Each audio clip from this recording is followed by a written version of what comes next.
Well, Coach, we head to Old Dominion this weekend. Let's rewind this week. Let's talk about Tuesday at Winthrop. Another big inning, and it seems as if we got over the hump and didn't allow them to come back with their own big inning and kept the pressure on. Talk about Tuesday. Well, Winthrop is, a team that's been playing really well here lately. They beat Coastal Carolina 2 out of 3. Last weekend, and then we played down there on Tuesday. The conditions to play in were not very good, as you know, with the wind blowing straight in about 25 miles an hour, and it was not a really good day to play. But we played well. I thought Shive did a lot of good things on the mound and got the tone set early. I thought we played good defense under the conditions. We did some good things offensively. And just did a lot of positive things. And again, some of the things that we've seen in practice and we've been talking about for a week or so kind of showed up in the game. So that was a good thing. And then Winthrop went last night, beat North Carolina at North Carolina. Mm-hmm. So, it kind of speaks to the quality of that win for us on Tuesday. And then last night, against Asheville, another team that had been playing well, they beat Gardner-Webb 2 out of 3 this past weekend in their league play. They also beat Upstate, the night before at Upstate, and the team that was playing well. And we did a lot of good things. Brandon Vogler was good for us in a starting role. Our bullpen was really good last night. And it's a deal where offensively we weren't great. We left a lot of guys on, but we had some good at-bats at times. We needed good at-bats. And we got a little bit more balance in our lineup now.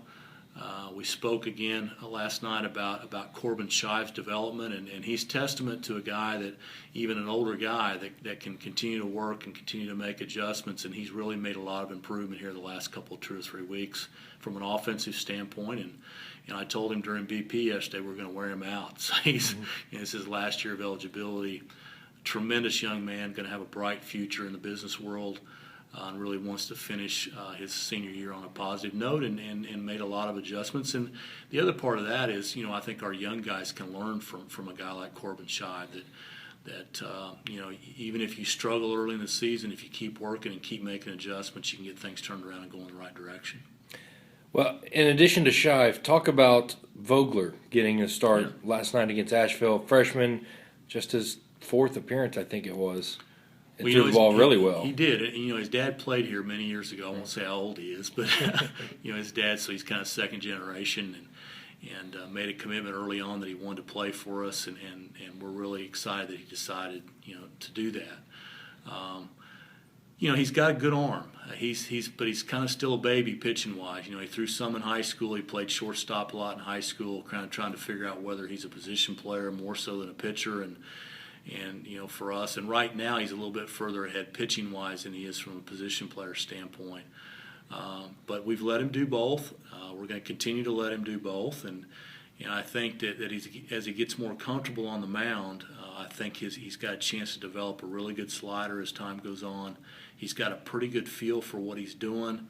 Hand speed's not as good as what it needs to be sometimes, and him and Coach Hall are really working hard on that. But again, another guy that's a younger guy that we feel like we got a chance to develop as time goes on, and Coach Hall's done a good job with him to this point. It's hard to do both at this level, and we've tried to adjust his, Vogler's plan every day and try to stay on top of it. Again, Coach Hall's done a good job communicating all the things he needs to do in terms of pitching standpoint. Talk about our young guys, TJ Nichting, Logan Shear, freshmen who are literally being thrown into the fire. Are you pleased with their progress so far through the first 20 games? We are, and we've told them all along that being young is not an excuse for being not very good. But the reality is it's going to take some time.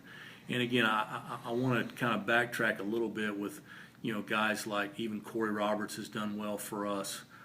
Brock Hutchins has thrown well at times on the weekends for us. Corbin Shive has made a lot of improvement here in the last couple of weeks. And even guys, like Grant Dunnigan, that's not playing a whole lot now, has been a good teammate, been a good an older guy that's not getting to play a whole lot right now, but they keep practicing the right way. So I think that's positive, and our young guys need to see that. Hunter May's thrown pretty well for us here the last couple of weeks. So there's some older guys that are starting to get a few things figured out and starting to do things at a higher level, and that's good for our young guys. But we have a plan in place. We've got a plan to build for the future. It doesn't discount what we're trying to do now. We're trying to win games now, trying to be as positive as we can. But we are in a transition from our previous league into Conference USA, and we feel like some of those younger guys have a chance to develop into Conference USA level players. And some of our older guys, even this year, we feel like as time goes on, they need to keep doing the things that they're doing, and they can play at the Conference USA level as time goes on. Well, let's talk about Conference USA. Last weekend, East Carolina came in here and we didn't have the results we wanted. What positives did you see in that weekend series that carried over to the two midweek games? Well, we had a lead in the first game against a guy that's going to be probably a top 10 overall pick, a really, really good arm. And we played pretty well at times. We couldn't finish that game. Then we had a 5-run lead in the second game, and just had some issues, catching the ball, and had some issues pitching, and had some issues offensively where we didn't really build the lead. I thought we learned from those things. We didn't play bad the third game. We got off to kind of a poor start with that being the second game of a doubleheader. And didn't do some of the things we wanted to do, but had a chance at the end to win. They scored 2 in the 8th again in that game, and had a chance to do something there at the end. So I thought even though we lost all 3 games, we did some things from a positive standpoint, in different areas that I think carried on over into Tuesday and carried on over into Wednesday. And again, it's about getting better every day. And the good programs, the good teams, they get better as time goes on. We haven't gotten off the kind of start we want to, and nobody's happy with that. But, again, how do you approach it? Do you duck your head down and pout around, or do you keep working and keep grinding through it? And we're not there yet. We still got a long ways to go. But we're trying to be as patient with our guys, but not lower the standards. We're not going to lower the standards here. They're expected to do things a certain way every day, and more guys that we have that can do that, I think the better we're going to be as time goes on. This weekend, we're headed up to cold, rainy, windy, Old Dominion. Same story, just a different weekend. What can you tell us about ODU? Very well coached.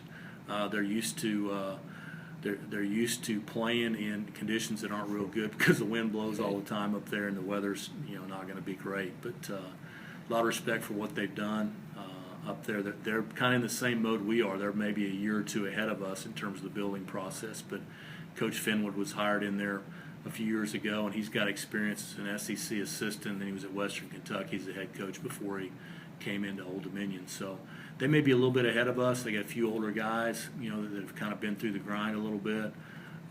But we're looking forward to it. It's 5.5, 6 hour bus ride up there. We get a chance hopefully to get a practice in real late tonight, and then get a chance to play this weekend. I promise you there will be weather issues because everywhere we go there's weather issues, but that's okay. We're used to it, and we'll play whenever we need to play to get the games in.